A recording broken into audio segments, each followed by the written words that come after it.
Okay. I'm not, yeah. I don't really know where I'm from, but I'm born in St. Albert. Okay. My parents are both converted Catholics, as I said. So their conversion took place with the intercession of Our Lady, very powerful way. And so I don't know, I can't remember. From my childhood, I had this attraction towards Our Lady. I'm not sure when it started. I can't pinpoint. So, but I think that was part of, when people used to ask me when I was little, what do you want to be? I said, oh, I want to be a priest. So I didn't think much of it. I just said it. But I remember, like, when I saw a priest back home in Sri Lanka, they used to always wear the cassock. It was white cassock because of the heat. And then the black cinctures looked so amazing, as a priest. So I was very attracted by that as well. Yes. Well, as I said, I was really confused what to do with my life. And one day I happened to visit the Westminster Abbey in Mission, and then I didn't realize there was a seminary. And then I was like, wow, there's a seminary here. And I met one of the monks, Father Peter, and we exchanged contact informations, but kind of didn't contact each other. But again, my parish priest one day called me and said, hey, I happened to be at the Abbey and talked to Father Peter. He said, he knows you. I was like, that's strange, why would they talk about me? He's like, why don't you go, meet with him? I said, okay. So I went the next Sunday. I did not know where I was going. I just was driving, and then somehow I ended up there. And I thought I was just going to talk to him, but he introduced me to the rector, and I was like, okay. And then he gave me a tour of the seminary, and then we spoke a little bit, and then he thought I came to apply. So he came with the applications. I was like, okay. So I didn't have the intention of applying at the time. So I thought I have the applications, I might as well as apply. So I did, and then I continued formation there. When I was getting ready, I thought, my goodness, I've been waiting for this moment pretty much looks like the whole life. And my formation started in official sense, like in 2005, I entered seminary, but there's a lot of interruptions and discouragement, but it's been 17 years, and at that moment I was like, wow, it's happening, it's really happening. But during Mass, I was worried. I wanted to celebrate the Mass prayerfully rather than like just reading, but you have to also say all the words properly as it in the sacramentary. But at the moment I thought, what, you are a priest, Frank, it's your Mass is valid. So don't be too distracted over this. Just celebrate the best as you could. And then, at the moment of consecration was a bit overwhelming. When you say the words and then lift the body of Christ and the blood of Christ, that was a bit overwhelming experience for me. And but it was wonderful to be among family and friends. Also, a lot of parishioners, a lot of people were praying. For sure, like celebrating Mass and the sacraments, and also being able to journey with people in their faith journey, like while I grow, and helping others to grow as well. And also we learn a lot from other people, the experiences, their difficulties that they go through.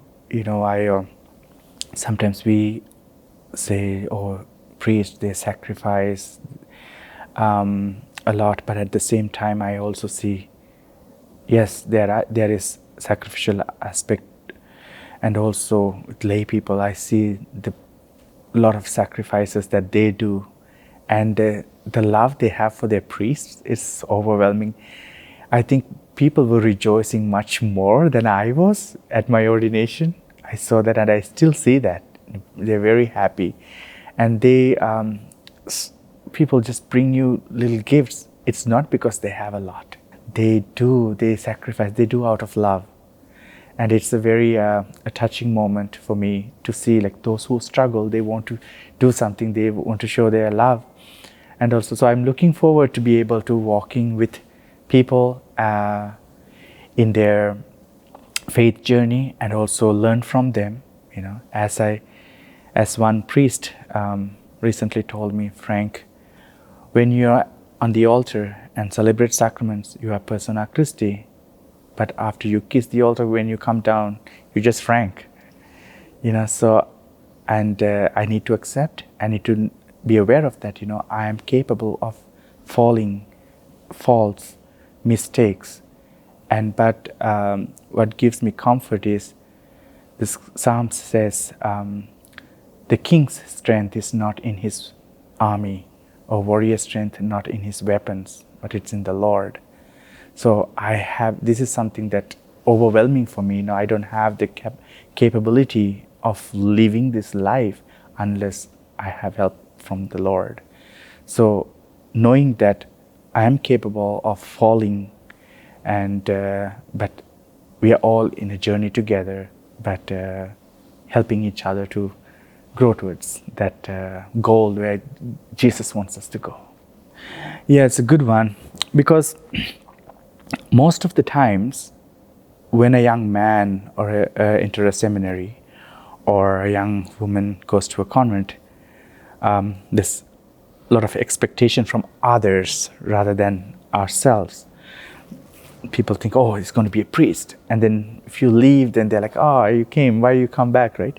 So that's kind of scares young people. Like, oh, am I taking something that beyond my capacity? But I said, don't worry about that. If you're thinking God is calling you, the only way that you can know is dive in. Because if you go to the seminary, you will know God is calling you or not. If you don't, your formators will help you. And if that is not your calling, I have really wonderful friends who were there for 1 year, 2 years. Some entered other religious communities, came back, now they're married,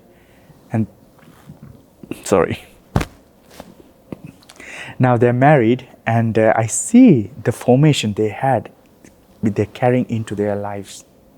So the formation that we receive in the seminary or in a convent, it's never a waste. It's part of God's plan for you. So if you feel like you're called to a priesthood, maybe don't be afraid to try it.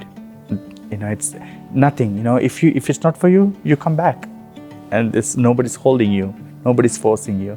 So you're free to make that choice. So don't be afraid to try it out. I also want to tell like general people, like usually to everyone, like sometimes you know, not to put a lot of pressure on young people when they're discerning. You know, just if it's God's will, they will go. If not, they will come. You know, sometimes it's, you're not at the seminary anymore. You're not at the seminary. I remember one time somebody told me, oh, you are a late vocation. So I quoted Gandalf the Grey. I said, my vocation is never late. It came precisely when God intended it to. So I will remember like when he comes to Shire, Frodo says, you're late. He's like, a wizard is never late. You know, he comes precisely when he wants to, or something like that. So that's what I quoted him. So like our vocation, you know, it's God's timing. He's never in a rush. We are in a rush, you know. We are always in a rush to get somewhere. But God, He takes His sweet time and He forms. But when you look back, like for me, I thought when I entered seminary, okay, here I am, and this year I will be a priest. That was, you know, but that was not. And it was not a highway. It was a winding road. But now when I look back at my road, it's such a beautiful scenic route. You know, I wouldn't have had the experiences that I have. Now I wouldn't be the same person without those experiences. So God knows what's He doing. Only thing is just trust and then let it go.